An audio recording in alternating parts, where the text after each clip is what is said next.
आवास योजना को नहीं सूचना रही जो मैंने आवेदन करने को चाहूँगी बर्तमान सुधा करना से मैंने यथाशीघ्र करनी कारण शेष तारीख बहुत पाखरी रहा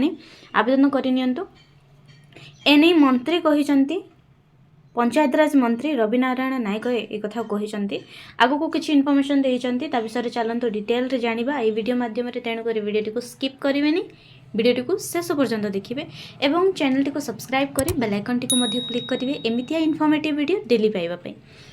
तो फ्रेंड्स देखो एठारे आवास योजनार आवेदन शेष तारीख लिखा जाइए मे 31। पंचायतराज मंत्री रवि नारायण नायक एने सूचना देते वर्तमान सुधा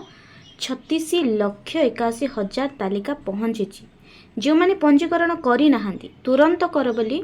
पंचायत राज मंत्री रवि नारायण नायक कहते तेबे मासे कि 2 मास भितर हिताधिकारी चयन सर जो मैंने करना से यथाशीघ्र करनी मे 31 शेष तारीख रही शेष तारीख सरिबा परे मासे 2 मास भितर जो मानू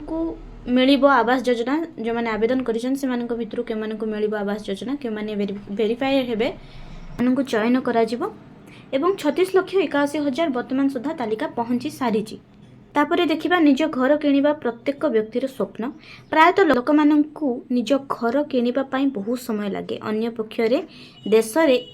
एबे भी अनेक लोक अछंती जो माने आर्थिक दृष्टि दुर्बल एवं निज घर तैयारी करि पारु नाहंती एपरि लोकंको निजस्व घर पाइबार स्वप्न को पूरण करने एवं सेमानंको आर्थिक सहायता जगाइबा पई भारत सरकार द्वारा प्रधानमंत्री आवास योजना परिचालित होउची कथा आपण माने भी जानिछंती जो मानंको पाखको जो मैंने घर तैयारी करि पारु नाहंती सक्षम नाहंती सेमानंको सरकार सहायता करूछंती घर तैयारी करिबा पई तेणु करी आपण माने मध्ये यथाशीघ्र आवेदन करंतु आवेदन करिबा पई कोन सब दरकार केउ भली भाबरे आवेदन करिवे आगु ऑफलाइन माध्यम रे होउथिला देखंतु ऑफलाइन रे होउथिला किंतु एबे नूतन मोबाइल ऐप लॉन्च हबा परे लोक माने एही योजना पाई ऑनलाइन रे मध्ये आवेदन करि पारुछंती केंद्र सरकार को द्वारा लॉन्च करा जायतिबा मोबाइल ऐप रे नाम आवास प्लस 2024 एही आप व्यवहार करी आपण एबे प्रधानमंत्री आवास योजना अधीन रे आपणको घर पाई सहजरे आवेदन करि परिबे जो माने आवेदन करि नाहंती ऑफलाइन माध्यम रे आगुरु करा जाउथिला किंतु वर्तमान आपणको पाखरे बहुत सुविधा अछि आपणकर मोबाइल रे प्ले स्टोर रे जाई गोटे ऐप डाउनलोड करंतु आवास प्लस 2024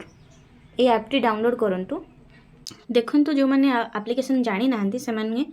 ए एप्लीकेशन टी को डाउनलोड करिवे एठार इंस्टॉल देखी इंस्टॉल करिकी आवेदन प्रक्रिया को शेष करेंगे।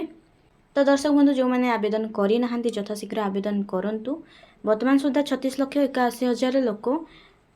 आवेदन करिसेंती आपण माने मध्य बाद पड़ंतु नाही आपण माने मध्य आवेदन प्रक्रिया को शेष करंतु। आशा करुच्ची वीडियोटी इनफॉर्मेटिव लगी जदि वीडियोटी भल लगी थाए ताहले वीडियोटी को लाइक शेयर कमेंट करी चैनल को सब्सक्राइब करी बेल आइकन को क्लिक करबा जमारू भूलिबेनी प्रत्येक दिन एमतीया इनफॉर्मेटिव वीडियो पाइबा। तो वर्तमान रोची नमस्कार जय जगन्नाथ।